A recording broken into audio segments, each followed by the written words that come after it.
अगर आप options trade करते हो तो वॉल्यूम एंड ओपन इंटरेस्ट दो ऐसे पैरामीटर्स हैं जो आपको देखने चाहिए। वॉल्यूम शो करता है उस अंडरलाइंग एसेट में उस मोमेंट पर कितना ट्रेड हुआ है, और ऑप्शंस की ट्रेडिंग वॉल्यूम रिवील करती है कि उसके अंडरलाइंग एसेट की करंट मार्केट की स्ट्रेंथ को।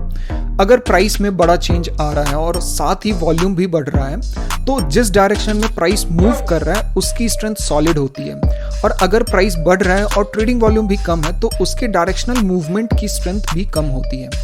ओपन इंटरेस्ट शो करता है नंबर ऑफ ट्रेडिंग कॉन्ट्रैक्ट्स जो ओपन है, मतलब वो ट्रेड तो हो रहे हैं बट उन ऑप्शंस कॉन्ट्रैक्ट को एक्सरसाइज या क्लोज नहीं किया गया है, उसके पोजीशंस बुक नहीं किए गए हैं। Let's take an example.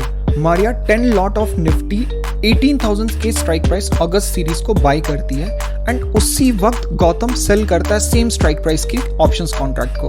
तो 10 लॉट सेल करने के बाद यहाँ जो टोटल ओपन इंटरेस्ट हो गया वो 10 हो जाएगा।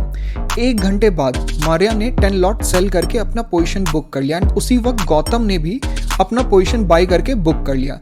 तो जो यहाँ वो वापस से ओपन इंटरेस्ट होगा वो 10 से घटकर 0 हो जाएगा।